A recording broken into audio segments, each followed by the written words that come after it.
Welcome back to Impulsive, the #1 podcast in the world. That's a statistical fact. I know what you're thinking.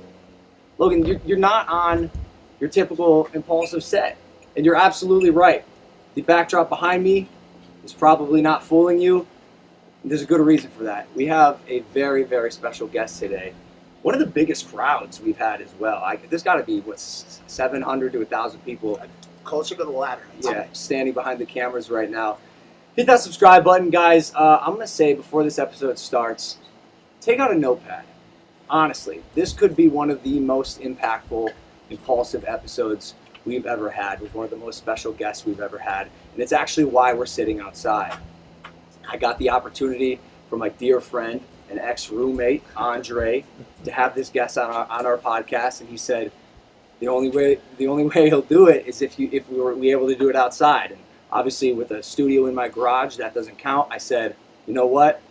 We'll move it outside for this guy, because I really do. I believe in him, and I was able to attend an event that you guys had the other day, and I just learned how badass and how full of wisdom this guy sitting across from me is. So, ladies and gentlemen, without further ado, we have in our presence one of the most prominent, most viewed spiritual gurus in the world on the premises. Ladies and gentlemen, Sadhguru.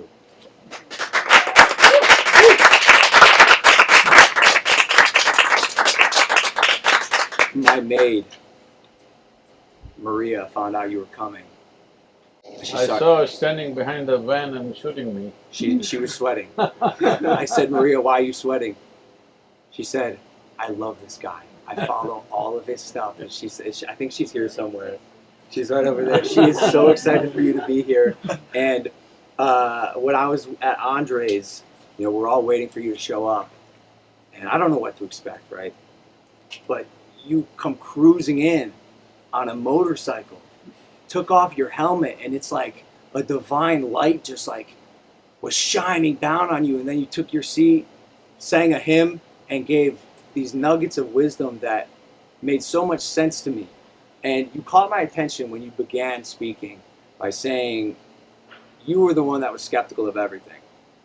I'm like you. See it to believe it type of guy. You're trying.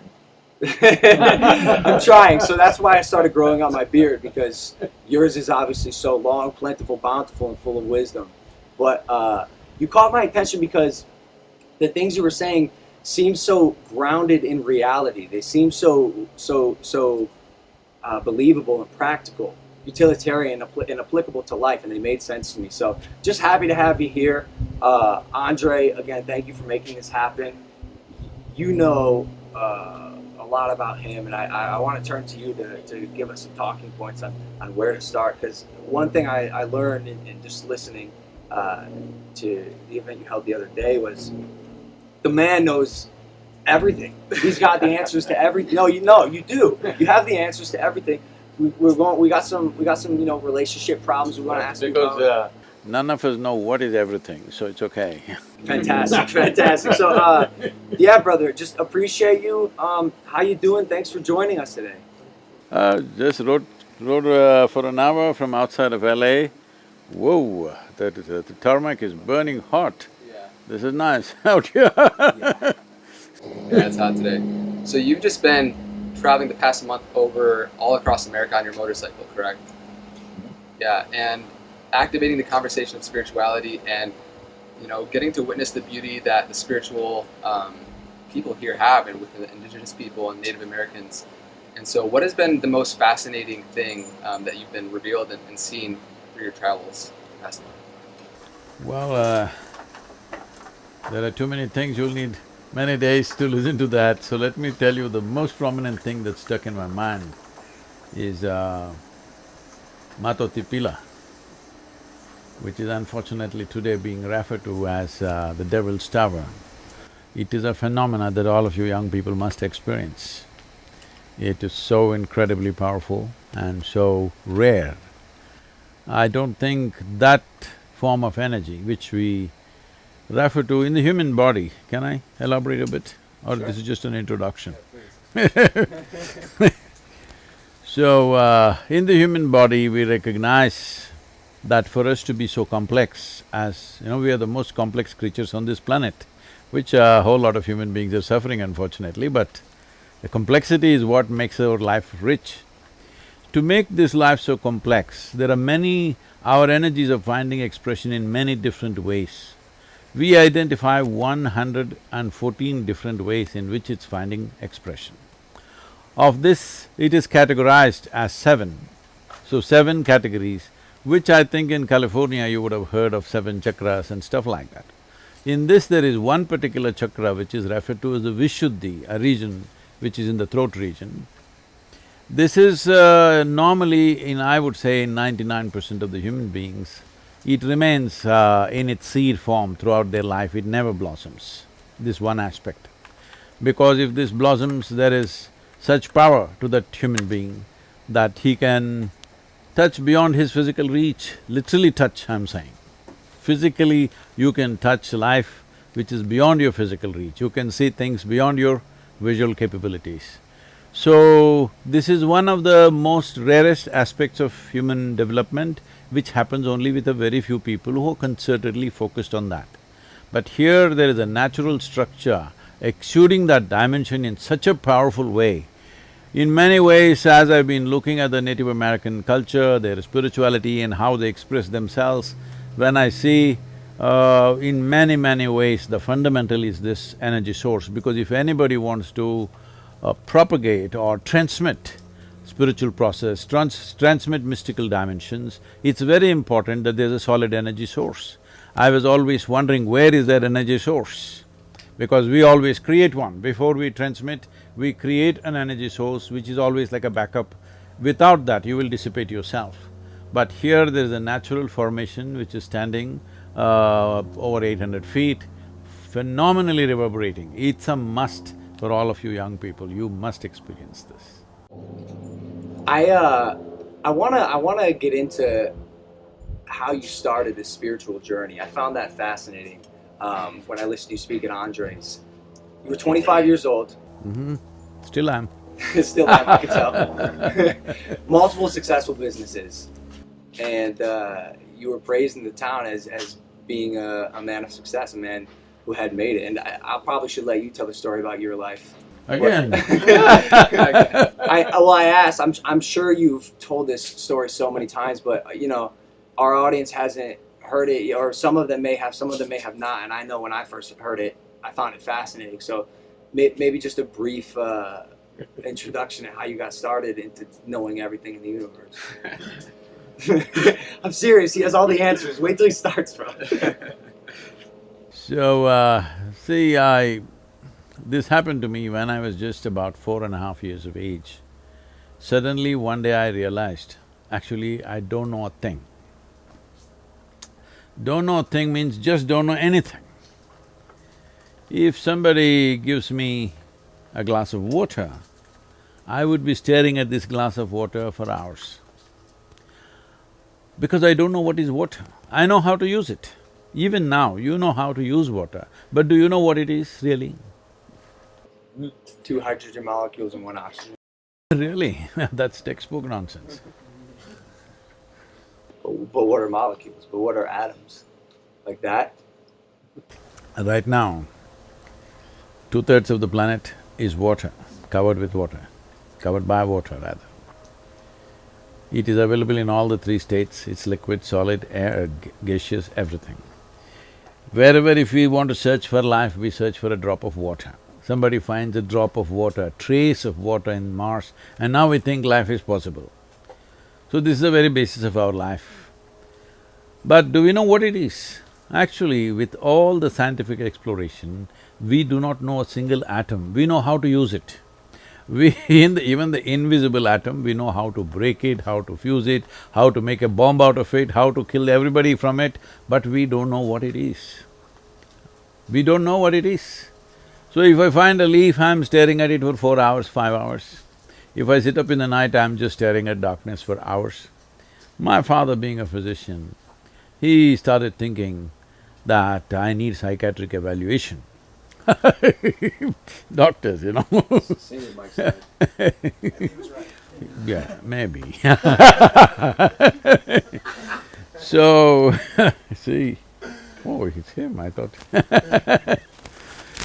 So, in this condition, they sent me to school. My mother said, you must pay attention to the teachers, you're always at something else. So I went and paid attention to the teachers. The kind of attention that they had never imagined anybody would pay to them. Nobody had ever paid that kind of attention. I sit there and I know their past, present and future, staring at them, staring at them, staring at them. Sometimes somebody said, don't stare at me like this. I'm just a little boy, 4 or 5-year-old boy, but they're kind of uncomfortable the way I'm staring at them.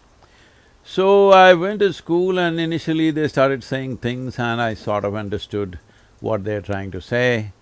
And then I realized, teacher after teacher coming and making actually sounds and sounds and sounds. See, right now, I'm making sounds. Because both of us think we know English language, you're making meaning out of this. Suppose I start speaking in any one of the Indian languages, they will be just sounds for you, isn't it? We're just making sounds. This language is a conspiracy between two people. I make this sound, you make that meaning. I make that sound, you make that meaning, you know? This is the whole thing. So I stopped making meanings and just started listening to the sounds. And every 45 minutes a new teacher will come and make sounds and sounds and sounds. It became very amusing and a big smile spread on my face. But they were not amused at all. So I saw that there was no point and I went to school only when it was absolutely necessary. The rest of the time I had more interesting explorations in the world. So one day it happened, now about 11 years ago, this school where I studied almost 45 years ago or more, they came to invite me for their 125th anniversary, school anniversary. I said, see, please, why me? I was not just a bad student, I was not even a student, I only came when it was absolutely necessary. Why me? They said, see, our school has produced ministers in the cabinet, our school has produced sports stars, our school has produced cinema stars, but you are the only mystic, so you must come. I said, okay, and I went I went there and stood up in the quadrangle to speak. I looked around, same oppressive buildings. And then I looked at this particular room and then I remembered, I was around 12 years of age. One afternoon, because at that time I'm in this condition, I don't know anything. If I pay attention to something, I can't take my eyes off it. I'm just looking at it, still trying to figure it out, what is it? So they can't get my attention. So he asked me a question, something. I just look at him. I don't even hear the question, okay? I hear sounds, I don't make meanings out of it, something. Everybody's blabbering something all the time. So I just look at him and he tries to get an answer from me for about 35–40 minutes. He tries hard to make me say something. When I don't know anything, what is there to say? So I was in that condition at that time. For many days I wouldn't speak.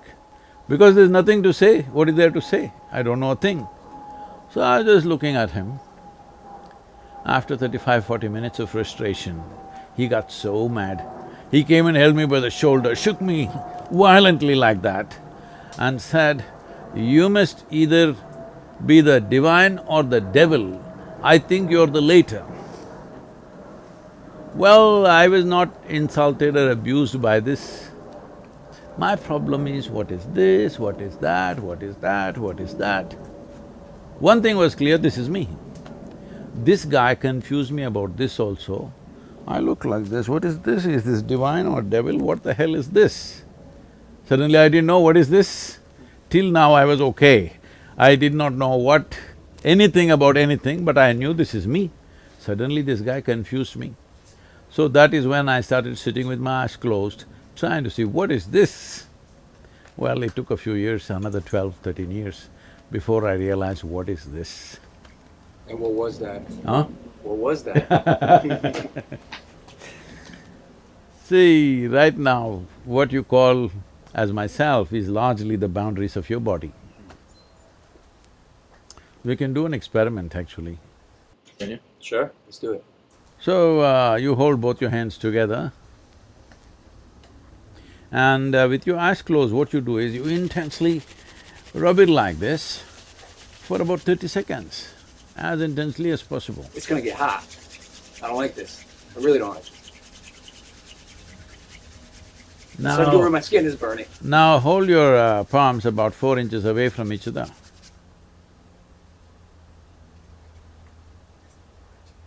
Something happening between them?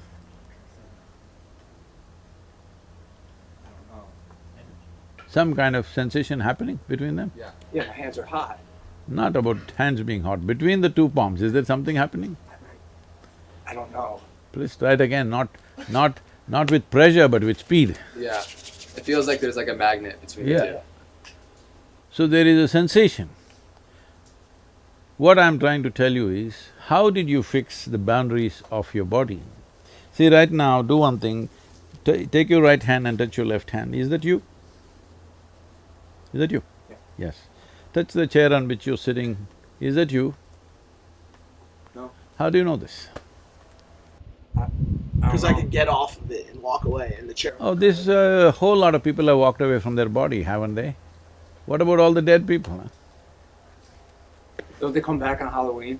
I think the most important notion here is to understand that human experience is 100% self-contained, which you talk about. No, that's not what I'm saying. See, right now, you're fixing the boundaries of who you are only from the boundaries of sensation. Where there is sensation, it's you. Where there is no sensation, it's not you, isn't it? Can I just ask a question? I don't want to get too far ahead, but I want to bring this back for the impulsive audience who may not be aligned with this way of thinking or know who you are exactly or your approach. I have always been one to have a tough time with all of this. Me and Andre have had many conversations about it. I'm open-minded to it, but at the end of the day, I always have a Verizon bill to pay. I have health insurance that needs to You be… go to the phone bills. No, if you don't use the phone, there are no bills actually. Okay, great, right. Great, and I love that. But I've got bills to pay. No, let's come to the Verizon later. Right now, first of all, how do you define who you are and what you are? Essentially, whatever is within the boundaries of your sensation is you. Whatever is outside the boundaries of your sensation is something else, isn't it? See, right now, this water in this vessel, is this you? No. Before paying the Verizon, you need to drink water, all right? Yes. Is this you? No, it's not, it's not. It's not. No. See, like I said, Yes, it's hard for me listen, to even get hi- on your level to answer the No, question, no. is the water in the glass me? It's No, not I've you- been taught that the Yes. water in the glass is not me. Yes, but if I'm you drink trying it, here. if you drink it, will it become you? See, that's where I don't know. No, right now, two-thirds of your body is water. So it, Or- it is me then. It is you. But Okay. then is it still you in the toilet after you pee it out as well? That's up to you to decide. Okay. Then you'll get flushed trying. out. What are you gonna decide? Well, I feel like it's more kind of goes through, you know what I mean, like a No, car. it doesn't go through, please. Hello, it's not like gas. I know, it's not like gas or engine oil. Here, your body is a certain composition of food that you've eaten, water that you drank, and the air that you breathe. Yes or no? Yes. So right now, we're just using water as an example. If it's here in this vessel, it's definitely not you, it's 100% clear. But the moment you drink it, it goes and integrates itself into this body on some level. A part of it may go out, that's a different matter, but the rest of it stays, all right? So now that it is here, this water which is in this body, are you not experiencing this as myself? Yes? Yes or no? Yes. May I ask a question? And then no, like this is a legit question. I'm very new to this. No, you're not new to life, I'm only asking you simple I questions wouldn't about be life. too sure. I don't know. Sometimes I wake up and I'm like, okay, I'm here today. My question is this: if the water is me and I drink the water, No, I didn't say it's you, I just asked you a question. oh, okay. So is it or is it? It not? wasn't. and then Well, you he's drink it. in the middle of a spiel, bro. He's not done yet. So maybe put a pin in your question. No, the simple thing is this, is it true your body is an accumulation of food, water, air and whatever else you consumed? Correct. Yes. So similarly, the water is here, it's not you, you know that, but the moment it's inside, you experience this as myself, isn't it? Why? Because it's within the boundaries of your sensation. So your idea of who you are is only because of the boundaries of your sensation. If you touch this, you know this is not me. If you touch this, you know this is me. Because here there are sensations, here there are no sensations. But boundaries of your sensation can be stretched. Simply if you did this, you will feel sensations between your arms, between your palms. Well, you have heard somebody had an unfortunate incident and they chopped off somebody's leg, and still the experience of leg is still there, though the physical leg is not there, because there is a sensory body. As there is a physical body, there is a sensory body. This sensory body, how large it is depends on how intense your life energies are. If your life energies are very effervescent and intense, your sensory body becomes larger than your physical body. Why everybody is rubbing each other all the time is because they want to experience somebody else as a part of themselves. If your sensory body became as large as this space, you would experience everybody here as myself. This is what you're thinking is love, this is what you're thinking is sexuality. All that's happening is your sensory body, because of a certain moment of exuberance, has expanded. Because it's expanded, somebody feels like they're just a part of you at that moment. So now, what yoga means is, you make your life energy so exuberant, it takes some work. You make it so exuberant, if you sit here, the entire universe is a part of you, because your sensory body is stretched like that. So your whole experience of life as to what is you and what is not you is determined by where there are sensations, it's you, where there are no sensations, it's not you, isn't it? Correct. I'm on board. Everybody is. You have no choice. Where I was going with that question, and I'm trying to phrase it the right way, is Just change the phone company. leave the phone, forget the phone company, we don't need phones, right? I guess Anyway, in half the country, that phone company doesn't work. Right, got it. Where I was going with it is just that I think to a lot of people that listen to this conversation, this is the conversation itself and the entire thought process is viewed by many people as a luxury that many people don't have the time, the ability to sit in and to understand, where does my life force end? I have 4 kids. We live in a 1-bedroom, apartment in New York You shouldn't City. have made 4 kids if you have only 1 bedroom. Right. That's a simple thing. Cool. Well, I get it. Now we're talking about, the morality of parenthood. I get it. But what I'm saying is people find themselves in circumstances, whether they plan to be there or not. And life has a way of dictating how much energy we can devote to this type of extracurricular. Some would call it paranormal. Some would call it, theoretical thinking. You should not. One second. You should Okay. not put labels on things that you don't understand. Perfect, You just okay. say, right now I don't have time, I don't have energy to do that, I will come to that, okay? Okay. But don't put names on this, that this is extracurricular. It's not extracurricular. It is most fundamental to life. If you want to live a sensible life, it's important that you know at least what is the nature of your existence. Without knowing the nature of your existence, if you try to handle this, you will make a fool of yourself with the world. Right. So now that we know that, Got it. and you ran us through that, now that we know the nature of our existence… No, we don't. No, that's not how it works. That's what you always… I'm the water that I drank. No, you don't come to a conclusion like that.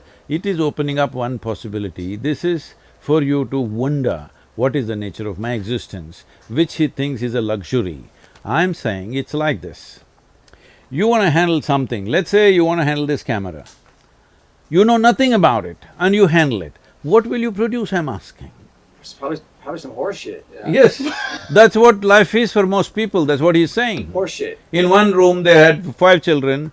Why? There's one room, you should know what to do. I'm with you. I guess my question is, if I go to the grocery store, right, and I get to the register and I'm buying my lettuce and all of my organic vegetables, I get to the register and they say, that'll be $62.50. No, and this, I explain to this them, organic vegetable and all is too extracurricular, just buy it in Walmart. Okay, so I'm at the Walmart counter and they ask me for $62 and I say, but I have found out the fundamental principles of life and I have a life force that exists in between my hands when I rub them together. What I'm getting at is, how do you enthrall and ignite the masses to take part in this conversation about what life means? That's where I was trying to get to with this whole question. That's what I was taking a long See, route. I want you to understand, you're dismissing a whole lot of human beings as masses. There are no masses, there are individual human beings everywhere. If you have the patience, if you have the compassion, if you have the involvement, even if you go into the slum, there also there are individual human beings, there is no slum dwellers there. Hello? Yes or no? Yes. This mass of people, there's no such people. There are individual human beings. Every one of them is concerned about his or her life. Every one of them want to live well. I'm saying, if you want to use the camera well, the first thing is to read at least the instruction manual, even if you don't go for a training, isn't it? Hello? Isn't it so? So I'm just talking about the instruction manual for such a complex machine that's been given to you. The most sophisticated technology on the planet is this one, the human mechanism. Without knowing a thing about it, if you think you can handle it well, you cannot. If I can just interject here real quick, I think that for me, when it comes to spiritual seeking, it boils down to the question of who am I, right? What is the nature of my existence? And the pointing, right, is to understand who I am, I have to first understand who I am not. And so I feel like he was touching on, like, most people are so identified with their mind and their body processes, and they think that is them. And so I think what he was trying to do is give a distinction as to the separation of who you are and what your mind and body are. See, that is one aspect. First of all, I'm saying, if you want to conduct anything well, will you conduct it well if you know everything about it? Or will you conduct it well if you know nothing about it? Former. That's all. You want to stand in the grocery line, if you are smart, you will never stand in the grocery line. I have not stood in a grocery line for years. All right, for decades. Right. Why? Because you grow your own vegetables. you You have a green thumb. It doesn't matter, but somehow you will not end up doing basic things for the rest of your life. You will get to do something better, because every human being is wanting to do something better, wanting to do something bigger, wanting to live bigger, yes or no? Yes, but I don't think many human beings are willing to activate on their desires. I say this all the time. Everyone wants bigger, better, Yes, faster, that's the whole thing. more expensive, more valuable. They are only complaining like this. Right, but aren't willing to do what it Those takes who are to willing make it to happen. understand what is the nature of their life and act upon it. So the curiosity that would lead to the answer to that question, and it sounds like what originally drove you to meditate on that mountain, because I know, again, at 25 years old, there you had a spiritual awakening where you said every cell in your body was some sort of ecstasy. You had no sense of time, and you kept having these revelations. And one time you sat outside for 13 days, and you opened your eyes. You thought it had been what I think you said 25 minutes. So did that sense of curiosity? Is that what led you to go down the path you went? See, we must understand, it is intrinsic to human intelligence to want to know something more than what is there. If you leave your dog out here, he's just sniffing out everything. Even he's curious, he wants to know everything that's there in this garden. What's wrong with the human beings? The only thing that's wrong is they've arrived at too many conclusions, either because of religious beliefs or philosophical beliefs or ideologies or some nonsense that they've concluded, and they've lost the sense of the intrinsic nature of your intelligence is wants to expand, wants to know. This is not somebody has to teach it to you. This is natural. You leave a child, it wants to look at everything, isn't it? So where did you lose it? Because you made up your philosophies of socialism. If I can just riff on that just for a second. For me, when I was growing up, a lot of my friends called me, like they gave me the title of truth seeker, and it was because I asked so many questions relentlessly and tried to poke holes in what a lot of people would say. And You're really unplugged, huh? Just plug in. You can do it. I believe in you. Carry on. And so you speak about how creating conclusions and beliefs about the world, when if you really scope out and take a macro view of like we really don't know what's going on here within humanity, if we scope out and we see that we're a blue marble hurling around a gasifier at incredible speeds, it's like take yourself back and realize that the beliefs that I made about, just dogmas and religions and politics and everything that you hold so close is hindering us from being able to look at things for what they actually are. And so if you could just speak on how creating beliefs and conclusions about everything destroy our ability to seek, I think it would be very valuable. See, when you say, I believe something, what does it mean? I'll ask you a simple question, can I? Sure, of course. Extracurricular question. How many of you believe in God? Just raise one hand. Okay. How many of you believe you have two hands? Just raise one hand. Do you believe you have two hands? No, of course. One will do, one hand. Just to prove Yeah. it. So I'm asking you, do you believe you have two hands or do you know that you have two hands? Both. Really? Yeah. How is both? If you know you have two hands, where is the need to believe you have two hands? One follows the other. No. Why not? If you know something, why do you have to believe it? If I know something, why do I have to believe it? Yeah, you know it? I believe one follows the other. No. I believe the truth. I have two hands, that's the truth, I believe it. See, the word believe essentially means you do not know something, but you believe it is so. Sure, but you could believe and know something. See, I believe you are a good guy. What does it mean? So you don't know that. I don't know. And that's what I'm saying, I don't know. I don't know what you are, but I believe you're a good guy. Okay. I believed he's nice and I went to him and he was terrible. So are you saying forget about the belief and just stick I'm to not what we saying. know? But first understand the distinction between knowing something and believing something. Got it. So whatever we do not know, it is most wonderful of you and human of you to see I do not know. Because I do not know is a tremendous possibility. Tremendous possibility. The moment you destroy I do not know, your entire learning and expansion process has come to a cease. And this is what you're doing with your belief. That you believe this, you believe that. All these days people were saying, I believe God. Now they're saying in California, I believe in myself. I don't know what that means. Well, I believe in God, and I do know that there's a God. Hmm? So you're saying to sacrifice my belief? I am not asking you to do anything, I am asking you to look at the distinction between knowing something and not knowing something. But do you feel like this would be tricky for Christians, saying that I don't want to get into a religious debate here. All I am saying You brought up is, religion. there is… No, I am talking about belief, I didn't even talk about religious You belief. said other religions are nonsense. When? Like right before you got into this I don't room. think Was I don't that the think you term said nonsense? that. Yeah, No. I promise, I could replay it. I don't Really? think you Did he could. use that I don't term? think you can. You can say that. I didn't say that. I'll check it, but yeah, I promise. No, he He didn't goes, say yeah, that. but yeah, I promise. What, can I ask this? You believe that I said it. I didn't say it. We knew this was going to happen today. We're not experts. Just bear with us. I'm going to stand by my co-host here. He's going to eat shit on that one. Okay. What is the metric for which something goes from belief to knowledge? Is the Not knowledge. I just want We're to talking about knowing. right. So Let me Is make the- a is- distinction between knowledge and knowing. okay, is the Knowledge is an accumulated information. I know this and that. By knowledge means I have accumulated information. Today everybody is knowledgeable about everything. This doesn't mean to say they know it. They know it through the phone screen, everything in the universe, but they don't know it by experience of anything. So knowing is by experience. I have two hands, is my knowing. I know it is there, all right? Even if I close my eyes, it's there. If you argue with me, it's there. It's there anyway. So belief is something else. Right now I know something, I do not know something. These are two facts of life. If you live in truth, you will know some things, you will not know some things. What you do not know, naturally your intelligence will want to know, you don't have to seek it consciously.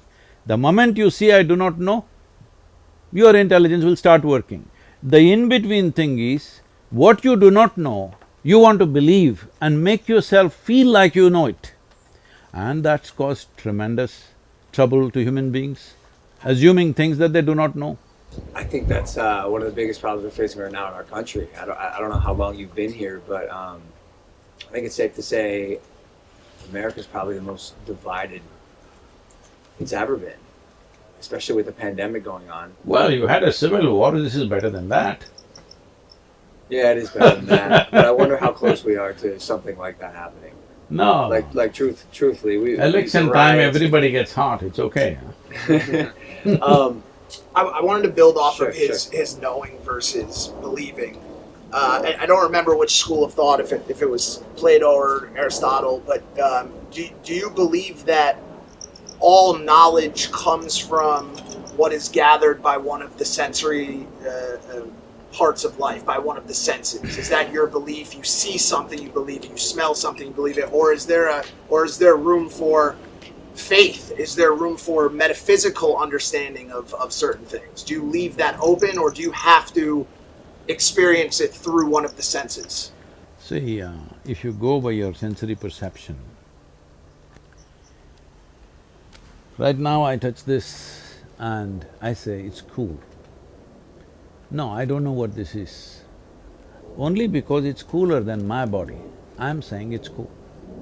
If somebody else who is much cooler than me touches this, they'll say this is warm.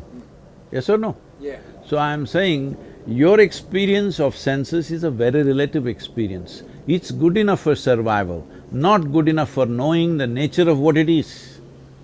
For survival process, you're seeing, hearing, smelling, tasting, touching, which is what you're saying. To go to the grocery store, all this is good enough. But if you want to know what it is, you cannot know through your senses. How do you know? I want to get into that. How do you find out what it really is beyond your senses? What's the practice that gets you there? It's not about a practice. First of all, see, if you want to cross a border, first you must get to the border, isn't it?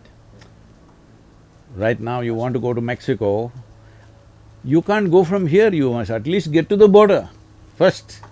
So if you want to know, this is why I started with the border, but you went into something else. I said the border of your experience is sensations.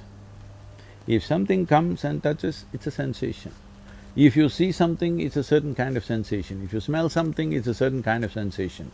Everything in your experience is sensation. It may not be sensational, but it is sensation. That is why we are calling them as sense organs. They create sensations in the system.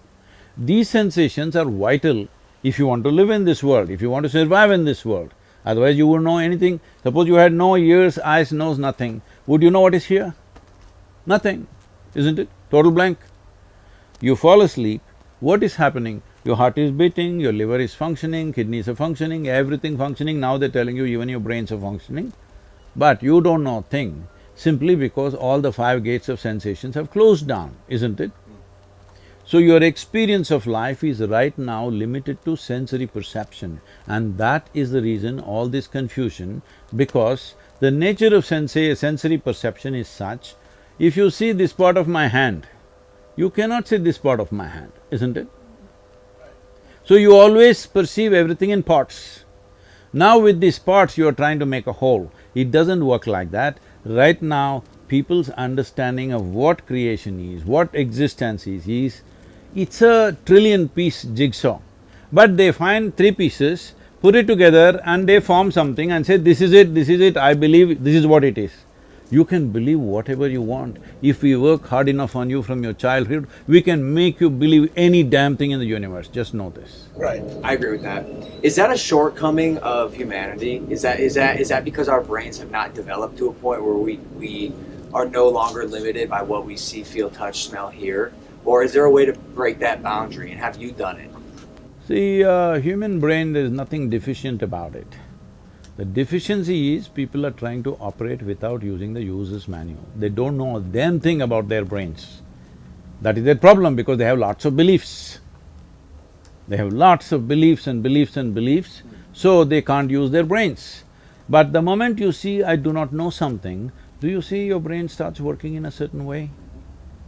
I think saying I don't know is one of the most powerful statements in the It starts exploring immediately. It's through exploration. You have come to America, I'm saying, isn't it? People came to America because of exploration, not because they believed. Nobody believed there was a land here. They thought they were going to India. Yesterday somebody asked me, what is your experience of, that Columbus landed in America and called the people here Indians, what do you think about it, how do you feel? I said, I'm glad he didn't land in India, but I'm sorry he landed here. You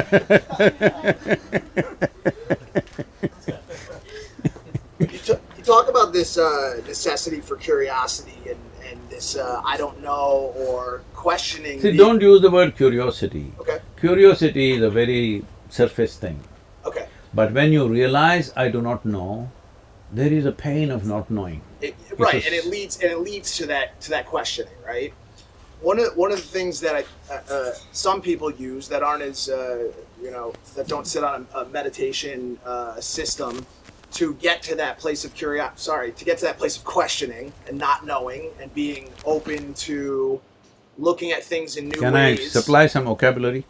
What's that? Seeking. Seeking. Thank you so much. Like I said, brand new to this. One thing some of these people use is mind-altering drugs, ayahuasca, psilocybin, surgic acid.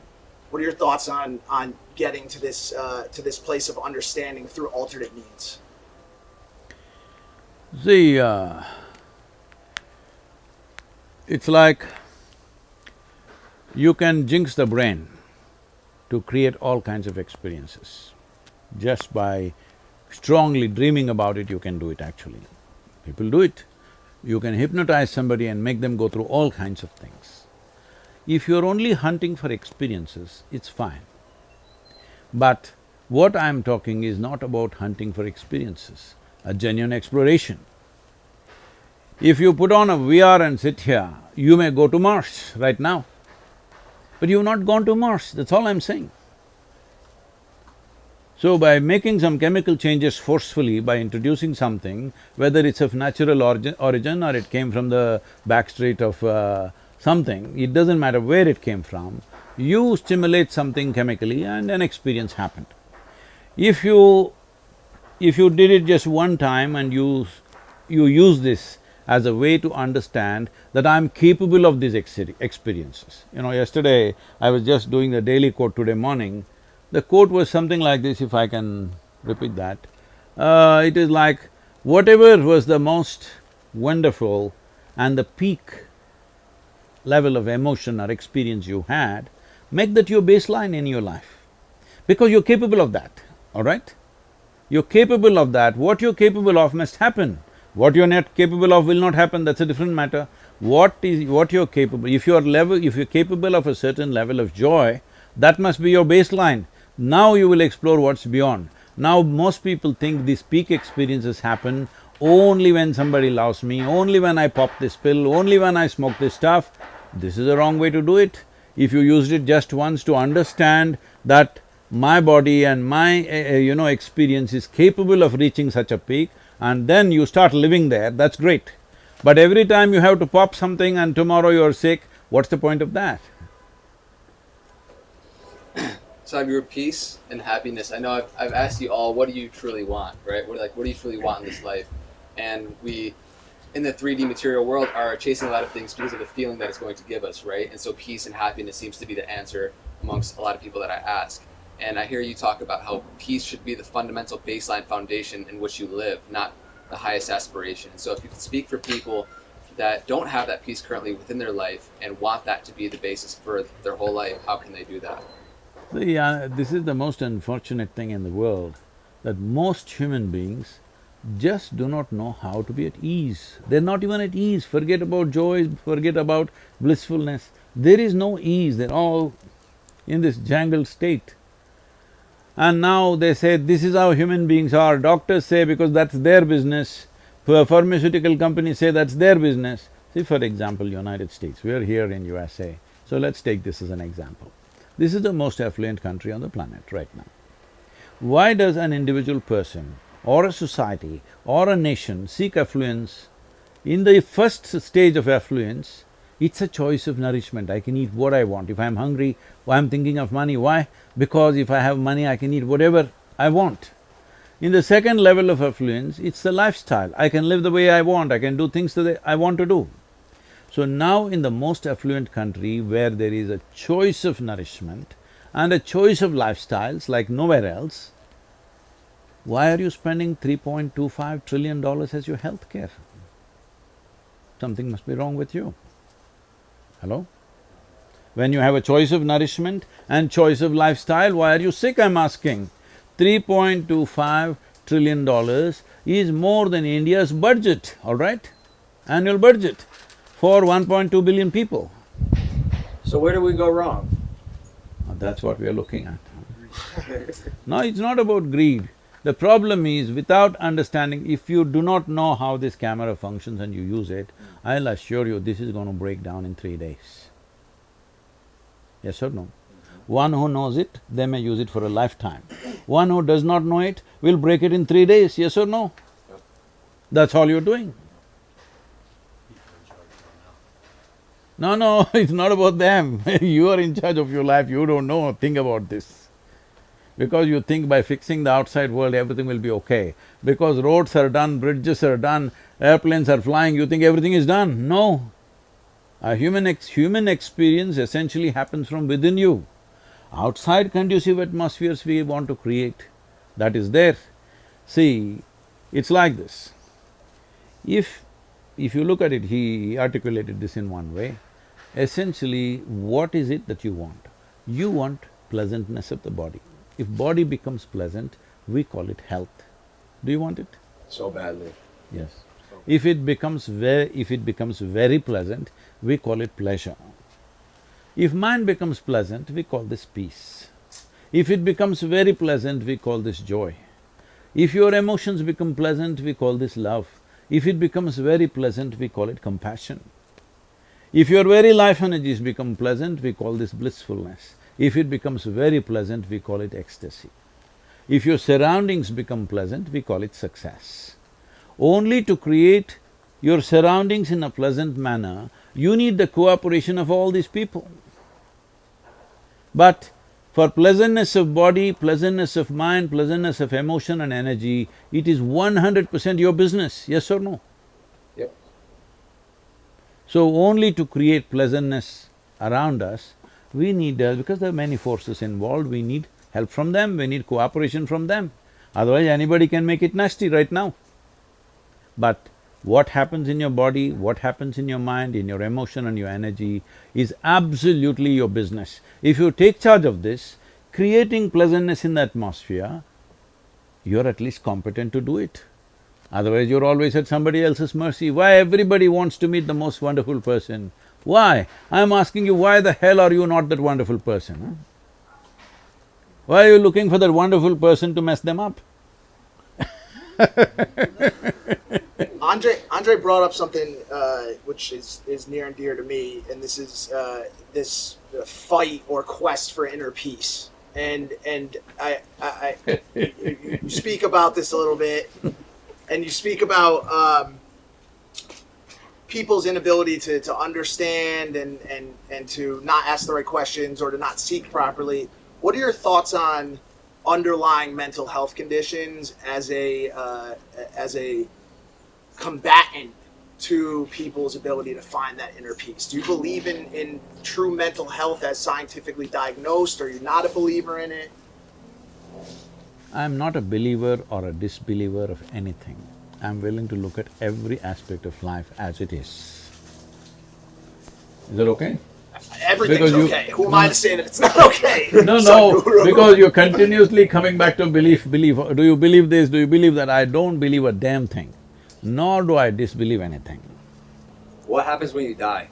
I love that laugh. Why are you making me die? Why don't you ask that question with yourself? What happens when I die? Some things you know best only by experience. Sure, you want me to die right here, right now?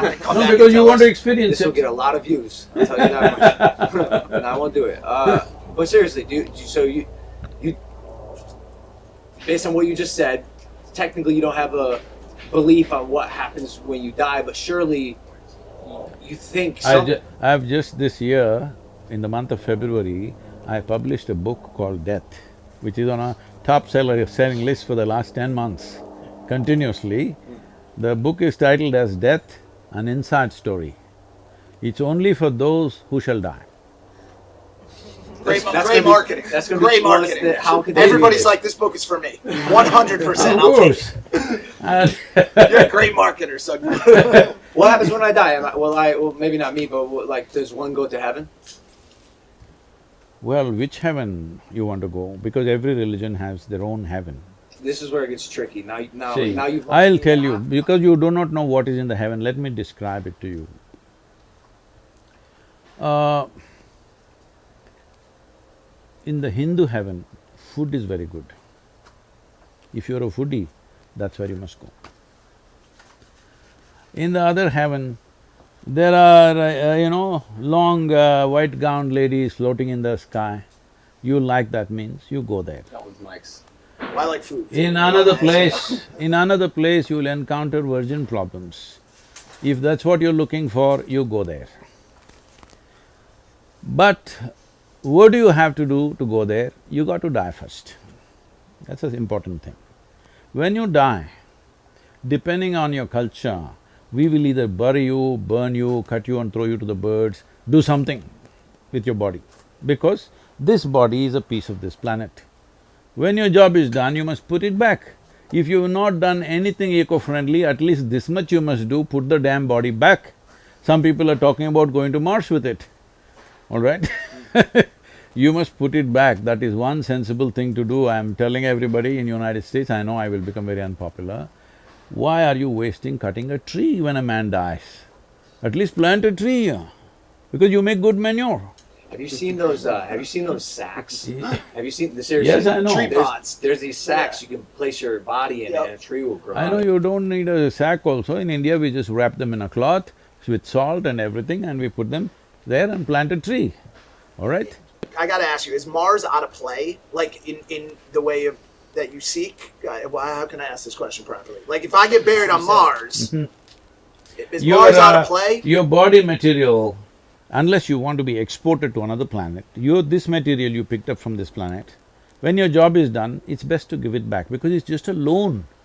Well, some girls say, Mother Earth gave you this body thinking that you will use it for your well-being and put it back when your job is done. You want to steal it and run away somewhere. well, some girl at Whole Foods once told me that I was just made of stardust. She was very convincing of it. She said, "We're all just stardust." All right. I guess she's wrong. Wait, I guess what I'm getting at is this, like… Let's finish this. Okay. So, these are all different offerings in the heaven, Sure. but this thing is you must die first. When you die, we put your body here no matter what. In which form we put it somewhere, either in a sack or a box or whatever, we put it here. So you went to heaven and you don't have a body. Now what do you do with good food and virgins, I'm asking? Oh, if you have no body, how could you take advantage of the good food and the virgins? I thought just like it's like spirit food. Well, here's why this is tricky, because say you die at a very young age. Seriously, this is where I get confused. What goes to heaven? Your soul? Great. Is your soul, Which soul, right or left? the left sole on my shoe. Is it the soul… something unfortunate happens, a 5-year-old dies. Does the soul of the 5-year-old go to heaven or hell as a 5-year-old soul? See, the the problem is there is no line between what you know and do not know. That's why all this confusion. Right now, you do not know the nature of your existence, but you're talking about a soul because somebody told you so. I'm not questioning whether it's true or not. All I'm saying is you do not know. Hello? Something may be true, but you do not know. That's the important thing, because unless it comes into your experience, it's not there, isn't it? See, right now, if I close my eyes and sit here and doze off, all these people don't exist because they're not in my experience, isn't it so? It's only what is in your experience which is true for you, rest you're just assuming. If you concretize your assumptions, that's called belief. So you say chase experiences? Are you afraid of dying? Do I look like that? It looks like you're a person who loves life. See, life is not my decision, life has happened to me, okay? If we were able to cause life, that's different, we didn't cause it. Something much bigger than us caused life for us. Now, it's your business to see that it happens at the highest point. Because you've been given an intelligence, you've been given a capability, you must see it happens at the highest point. When I say highest point, not in a social context, but within you, you must be at your peak. Otherwise, you're a wasted life. Can I take a You have concerns that you have to pay your Verizon's bill, so you go with a long face on the street. No, the thing is just this, right now the only and only and only thing that you have is life, rest is all your assumption. Can I take a second to get sort of personal? And Andre, you did someone brought it up at your event. The story of your wife was… It's not a story. The reality Of your life. of your wife. And I don't know how to fathom what occurred, but it kind of goes along what you were just talking about living at the peak. And on Saturday, I heard you speak, or Sunday I heard you speak, and you talked about her having the desire to go at what she felt was her peak. Mm-hmm.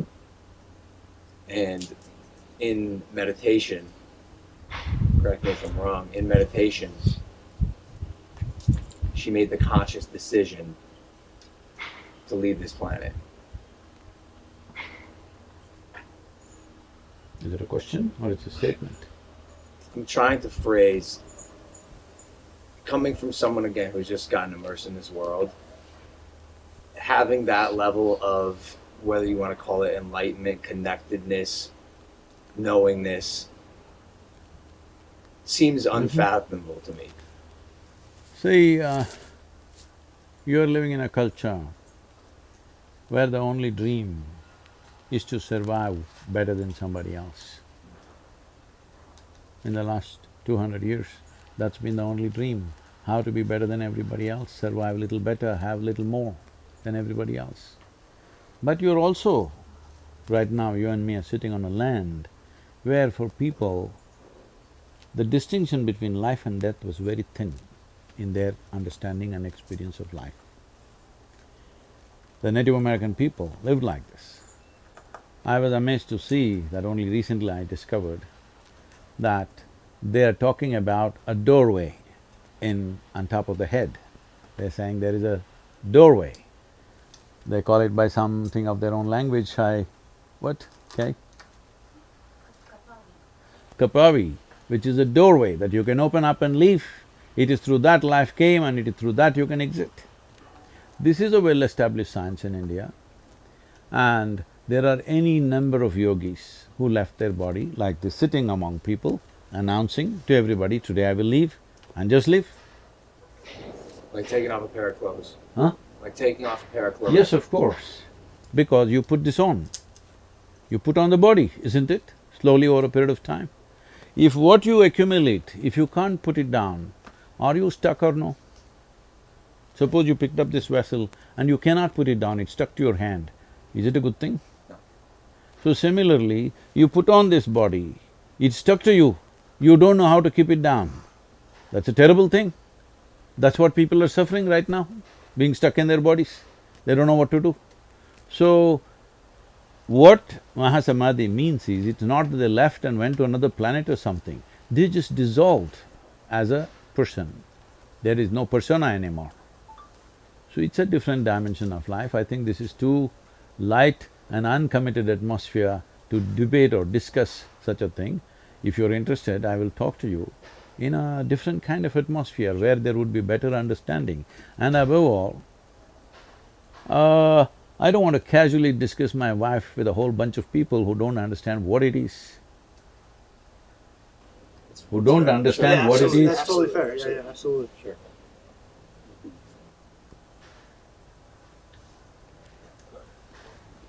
Again, I feel like that can go over a lot of people's head. Anyway, this question came up the other day also, it seems to be bothering all of you. Let me put it this way.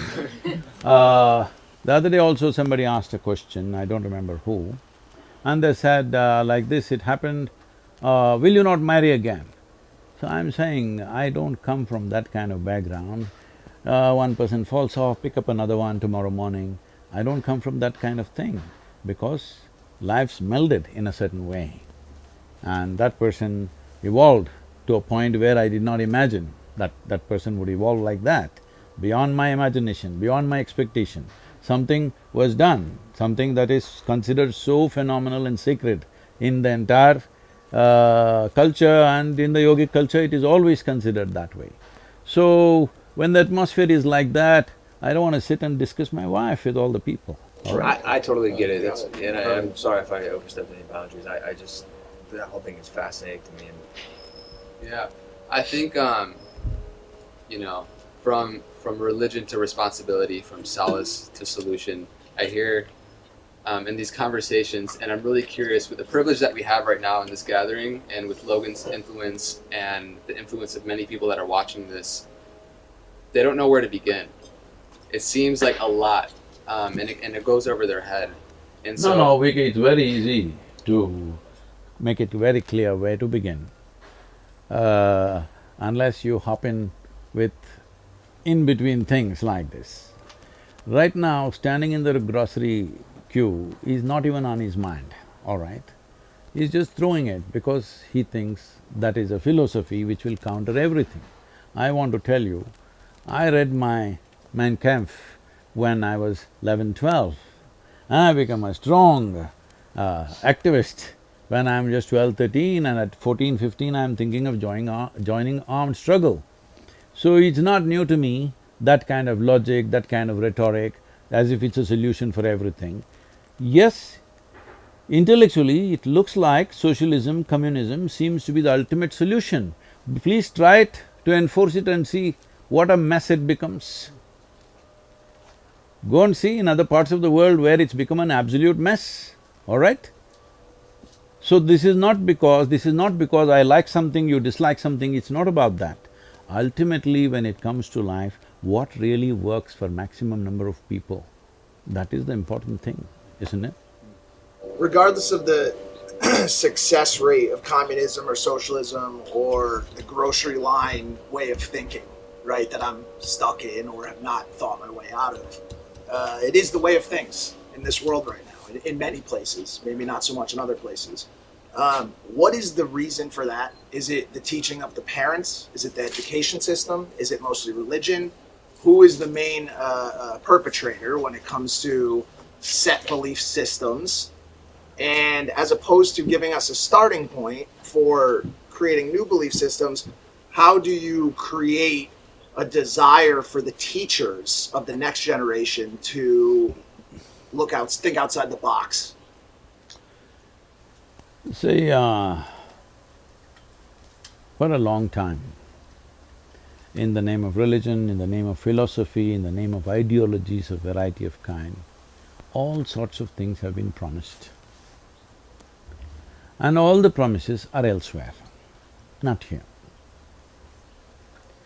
I'm saying, because you're all continuously talking about belief, if you believe there is a better place than where we are right now, up there, why are you not gone, I'm asking?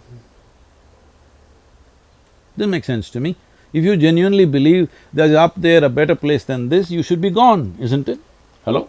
Well, based on the religions that people utilize to believe in this better place, we don't get to choose the day. The day is chosen. You can choose the day. Hold on a second. You can choose the day, it's very simple. All right, go ahead.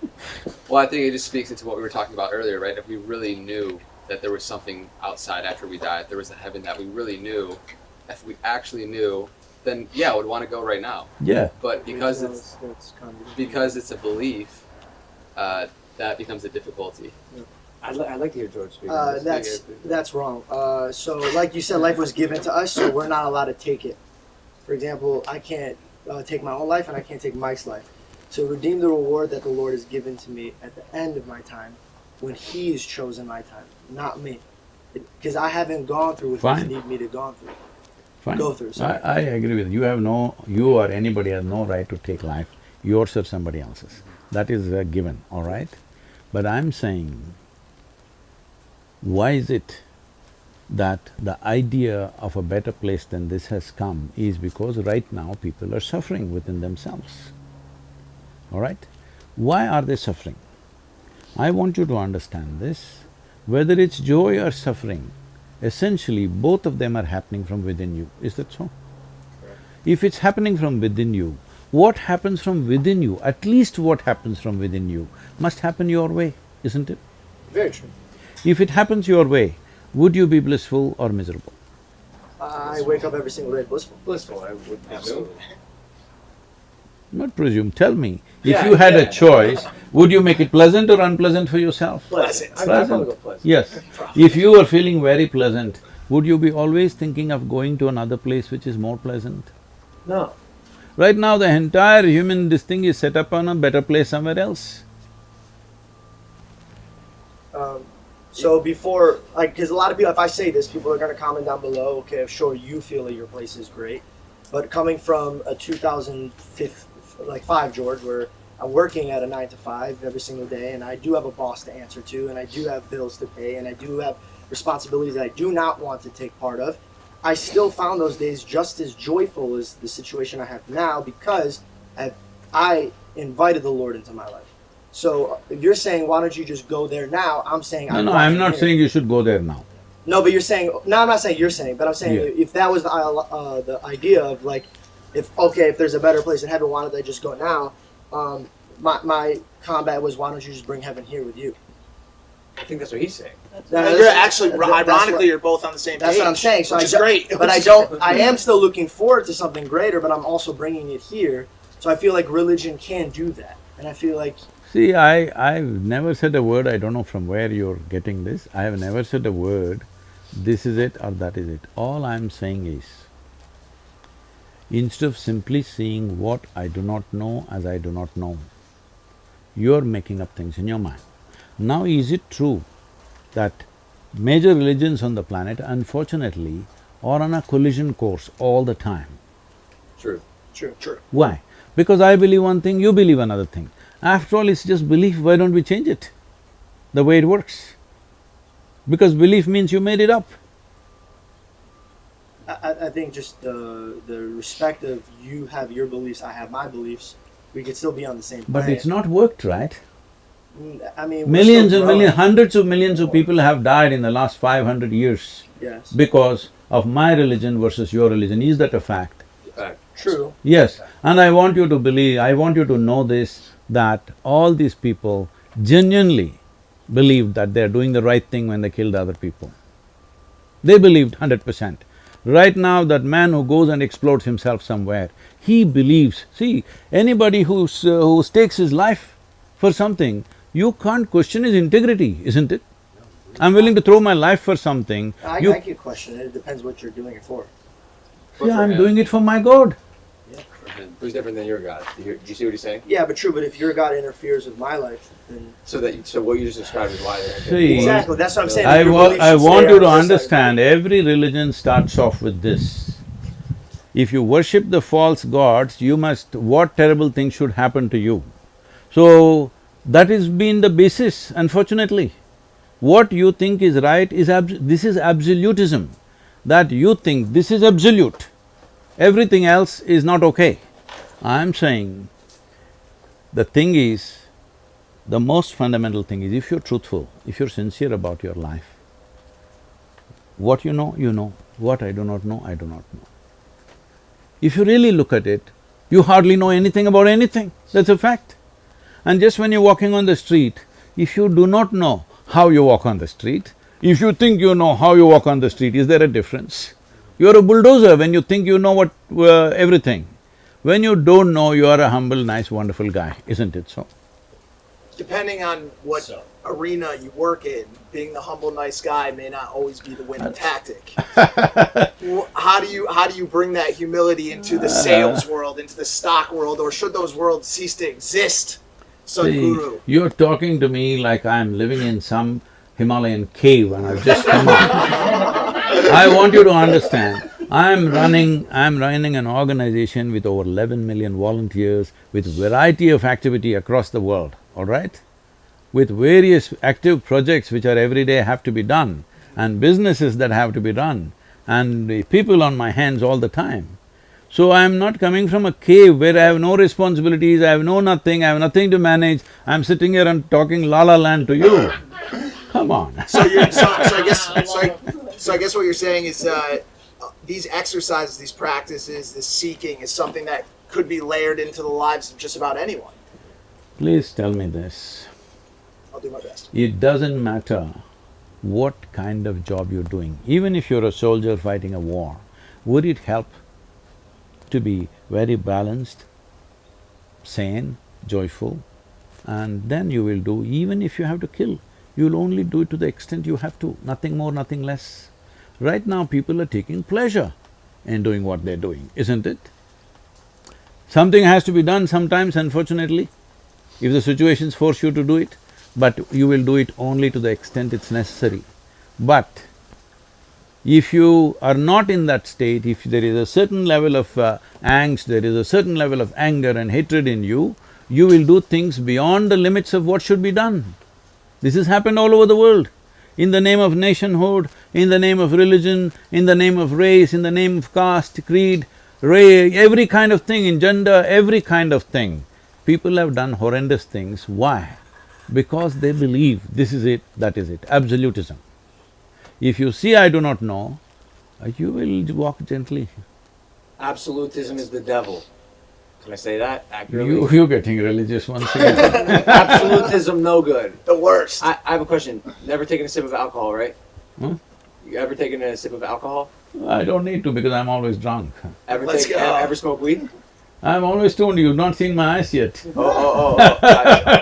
know that. So straight edge. But I'm wondering, as a fellow person who's curious about life to the highest degree, or as you would say, seeking, how have you not had the desire to try? See, you are living in Los Angeles, you think that is where life is. No, sir, I don't. I'm from Ohio. Okay. Ohio also I heard a lot of overdoses last 2 months. Yeah. So, see, you are living in a certain society, you think this is the only way to explore. I came up in a place where I made sure I'm not influenced by anything, either whatever the religion around me, the family around me, the community around me, the politics around me, I made sure none of those things influence me. If nothing influences you, I keep telling people, see, I'm absolutely uneducated. They think uneducation means not going to school or college. No, uneducated means you did not pick up any ways of anybody's. You're simply the way the life is. Because your life, everything else is assumed. If you have experienced the nature of life that you are and the source of life which is also throbbing within you, why would you try picking up leaves and weeds, huh? Aren't you curious? I know what you know through the weed, I know 1,000,000x over that within myself. So why will I be curious about something like that? Do you play with the teddy bear every day today? No. Yes, he does. Why are you not… He 100% is. Sadhguru. Are you not curious how it feels, the child loves it so much? I went through the phase. I experienced it and That's decided… what, when you were a child it happened, right? Right. So I'm saying I grew up when I was 4.5 years of age. But even like the nature of psychedelics and the mind-opening experiences There that you are… have. see, right now these 11 million volunteers have gathered and nearly 1 billion people are in one way or the other touch with us. See, I'm not selling tickets to heaven. I'm not offering miracles, pulling out gold chains from the sky or something like that. No miracle, no tickets to heaven, no anything. Why do you think they're gathering? Because I'm giving them dope. You're No, selling listen, drugs. listen, no, don't Real stop dope. it there because it'll be dangerous. I'm giving them dope that no drug dealer can give them. If they close their eyes, they are gone. I know you're big on semantics. Huh? So semantics? It is not semantic. Well, you're saying dope, and it's not actually dope. It's not weed. So what is it that you're selling? Like, what is your mission? What's your… Well, there is a lot of scientific research which says there are millions of cannabis receptors in your brain. You think they're waiting for you to smoke weed? I don't know. But they are there, that's a fact. So obviously, the system must have something to provide that possibility within the system. It is not that you have to go and pick something somewhere. It is here, because this is the greatest chemical factory. If you knew how to manage this, you wouldn't be in the back streets. You would make it happen here. Getting high off life. Huh? Getting high off life. Look, Yeah, look, that's I the understand- I understand. I'm just saying, like, I'm also a fellow curious person, and I had the thought process that I cannot die on this planet not knowing what a psychedelic does to my brain. I've refused. That's something I wanted to try before I died, and I did. And I'm just wondering, from a fellow person who is seeking, how that See. doesn't titillate you in some way. See, the thing is this, right now, we are all sitting in the same place, breathing the same air. Probably we eat similar food. At this moment, what is happening within me, how I am, I will not exchange this for anything in the universe. You give me the world, I will not change it. That's how big it is. If that's happening within you, you won't go pick weed, that's all I'm saying. Okay, so I'm lacking. So I'm curious because I'm lacking. You No, don't if have- weed or whatever else gave you a little experience, you must understand, weed cannot experience, it's you who experiences. Weed might have stimulated some experience within you. Whether it is stimulated from outside or inside is the only question, right? If it is from outside, it always has a flip side of negativity to it. If it happens from within, when suppose there was… see, people are drinking alcohol.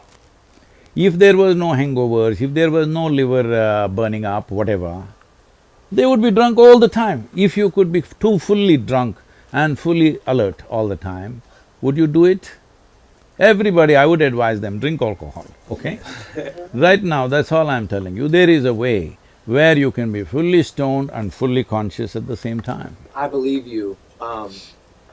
You're also much wiser. You don't have to believe everyone me, here. you just have to check out my life, how I live. But I'm saying, surely you are in your early 20s, and I know, like, you grew up in the 60s. So before you had the spiritual enlightenment, there wasn't a part of you that… Well, he said he aged at 4. 4 So, years old. so you're saying that us intoxicated, we're at a level of here, but you sober are here, and you're teaching people that, and from your past conversation, you're saying that if you wanted to try it once to tell your body you could be here, that's fine, but if you're going to consistently take it here, that's wrong. You shouldn't be using a substance to get you to happiness. See, the choice is this. Suppose, let us say, the compound wall of this house is 25 feet tall. You've not seen anything outside of this, you always lived here, it was quite okay. But one day you went on a trampoline and jumped up and you saw there's a whole wide world out there. But for a moment and you came down. You again want to leap? This is addiction. You want to leap and have a little glimpse, So, what we do is, we don't put you on a trampoline because we know you will fall back. We teach you how to build a ladder. Nothing romantic about it, nothing exciting about it, building a ladder. You build a ladder, climb across the wall, the job is done. Why do you… What if I told you that acid acid… made there be no wall? What if I told you that acid knocked that wall down into a pile of rubble that you never had to climb a ladder over ever again? That's not true. My question is, why build the ladder if you never experienced the trampoline? See, the thing is, that's what I said. It is not because somebody tasted a drug or somebody has got some teaching, somebody believes in a scripture or in a religion that they're looking. It is intrinsic to human intelligence to be wanting to be something more. That something more, if it finds very physical expression, we call it sexuality. If it finds emotional expression, we call it love. If it finds mental expression, we call it conquest or shopping or whatever. If it finds conscious expression, we call it yoga. This is not decided by you, this is the nature of life, it wants to be something more. How you choose to see… if you know only money, you're thinking more money. If you know only these kind of experiences, you're thinking of more experiences. If you know love, you're thinking of more love. If you know knowledge, you're thinking of more knowledge. Whatever you know, you're trying to hit the peak with that, right? How do you know you found the one? Love. Found the? How do you Found know the you one, a found the partner. one? The right the partner. right partner in life. Oh. I love that laugh. One answer is I want to laugh like that. one day. It's amazing. Do you need a beard to laugh like that? You have to. You have to have it. You could probably start laughing like that. I'm close. Anyways, So anyway, this is not United States, nor is it 2020. This is 1990, and this is India, where things don't happen like how it happens here. Yeah, but that's all. I just looked at her, and in 3 days we were married. So you're saying when you know, you know. So when you were rich before. when I went home, my wife, I said because everybody thought I'll never marry because that was the contention, because I was living wild all the time. I'm camping in the mountains here, there, and I have no interest in such things. One day I went and said, I'm marrying this girl. I said, what? Who is she? I knew her pet name, like what she's called. I didn't know her full name. Then they asked, what's the father's name? I said, I don't know. They said, what? You don't know father's name? What's their caste? I said, I don't know. Then you don't know father's name, you don't know what the family is, how will you marry this girl? I said, I intend to marry only the girl, not the father. But did you know? I didn't know. You didn't know. What? did you know Did she you was know the she one? was the one? Absolutely. You knew. 3 days. Was there ever a time in the marriage you were like, man, I picked the wrong one? Like, this girl really's acting up. We don't do those things. You're pointing me in Because we are not… See, I want you to understand this. I know this culture is just built up now. If you're looking how to extract life from somebody, anybody, whatever kind of wonderful person you pick, they will disappoint you. Because you can't pick life, joy or pleasure from somebody else. If you're seeing that your life is an expression of your joy and you're seeing always how to do the best for the other person, it never will happen to you that, oh, did I pick the wrong one? Did I do this? Did I do that? So tomorrow suddenly you think this is the wrong tree and cut it off and put some other tree? That's stupid. We look, I feel like we look for in our culture, and it's the saying like, find my other half, right? Which in a sense is saying that we're incomplete by ourselves, right? And we're looking for joy in another being. And I think that's really the key, is just finding that if we can have two wholes come together, right? And so we're coming in union and relationship to not extract joy from one another, but to share joy within one another. And this guy has become wise. Read your books. I've read quite a few of your books. Are we on time? I mean, I could probably sit here and ask questions all day. Well, he's probably got places I to need go. I need some answers. Have you seen The Matrix? Which pill would you take? Which pill did you take? Or did you not take a pill? Have you seen The Matrix? Let's start there. Matrix? The movie? Well, I am the Matrix, huh? You are The Matrix! He is selling dope. So wait, He's like Red he's the Bull. architect. He's the architect. Do you watch movies? Can we humanize Yeah, you, I you wanna as do the Right. take you Well, away from this there was a- Gandalf-esque there was a wizardry for time- a second and humanize you? Do you eat cereal? What do you eat for Sadhguru, breakfast? please tell me. Well, I ride a motorcycle, you see. That's cool. What kind of motorcycle? Well, I have a 1600 GT, it's a BMW. Fantastic. My dad has that motorcycle. He loves it. He loves it. He said he sold a pickup truck that I bought him to buy the motorcycle. He didn't tell me he sold the pickup truck and used the money to buy something else that I didn't give him. So I understand the love for the motorcycle. What'd you have for breakfast this morning? Today. No, I just had brunch in the morning, not breakfast, because I normally get to eat only one meal a day, so What'd you have? it's an Indian food. What's your favorite American movie? Favorite American movie, maybe Roman Holiday. Roman Holiday? You've not I seen- nodded my head like I knew, but I had to. How do you stay cool with so much clothing on? Because I'm cool. Okay? Very cool. Perfect answer. What's your favorite spot you've been to in the United States? I don't go by favorites, but in the last few days, what I've ridden through, like the Arch National Park, the Bryce Canyon and the Zion Valley. Oh, these are most amazing places as nature goes. Utah, most incredible. Have you ever had a near-death experience? All the time, How many? huh? Too many to recount. What was the They always… people always said, if there's no danger, Sadhguru cannot exist, so always he's creating dangerous situations for himself. Me too. I punched a window yesterday. I got 9 stitches in my arm. I found out a Pokemon card was fake. Do you know about Pokemon? I've heard, I don't know what that is. It's a good investment. It's a good So investment.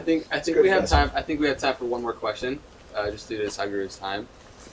Again, I can't just like the privilege that we have here with this platform, with Logan's audience, and the millions and millions of followers and people that will watch this. Is there something that, you know, advice or something that you see in Logan that you think would be most beneficial, that would impact people in the most positive way?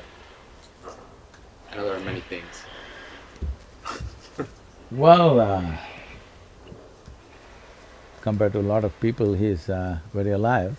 If he channelizes that well, there are good possibilities. But in the mode that you guys have taken, I don't know whether you guys will channelize now or much later in your lives, because life is a combination of two things, a certain amount of time and certain amount of energy. Time is rolling away.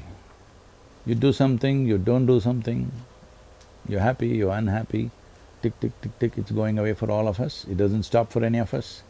We cannot say, today I didn't use it, let me roll it back. There's no such thing. Time is just rolling away. So the only thing that we can manage is our energy. Our energies we can manage in such a way, either it is, makes your life very profound. These are two aspects when it comes to life. One thing is to make your experience of life very profound. Another thing is your activity must be impactful. I think you guys are overly focusing on your activity being impactful, not invested on making your life profound. Because right now you think acid will make you profound, smoke will make you profound. Well, it gives you a facade. I didn't say that, I asked you. All I right. asked the question. All right. So I'm saying it doesn't make your life profound. In fact, it makes you frivolous, and it is also possible. I'm telling you, during my time, I'm saying when I was in university, 13 of my friends, over a period of 7-8 years, 13 of my friends died.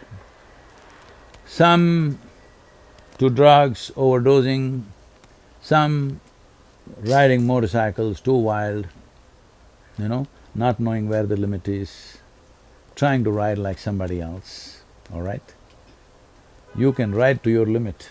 You can't do what somebody does. Somebody else may be doing something else. You must ride to your limit. You must know where is your limit and you stay on that edge and see how to push that edge. But you don't try to do what somebody else is doing right now. So like this 13 of my friends in 7-8 years' time, about 4 of them to drugs, remaining 9 of them to motorcycles, they lost their lives. They're all wonderful riders, they rode with me for many years. They're all… It's not like in United States, okay? This is like sitting on a microwave riding in United States. There is nothing, just put it on the cruise and you sit. This is not like that in India. You're riding, an elephant can be on the road, all right? And you need to be super alert and intuitive to ride at a certain speed. These are good guys, very good at what they're doing. But somebody drinks and drives, rides.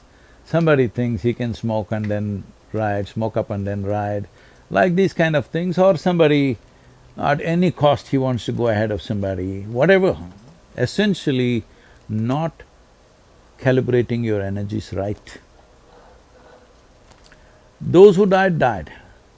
Many others, they became accountants, they became lawyers, they became something else. They're all my age now. When I look at them, they're all successful people. They got money, they got wife, they got kids, all this, but no life in them.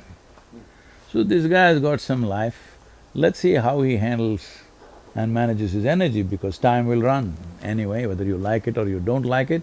Today gets over, tomorrow happens, tomorrow gets over. It's happening to all of us. So these are the only two ingredients you have, time and energy. What you make out of your energy is the profoundness of your life and also the impact of your work.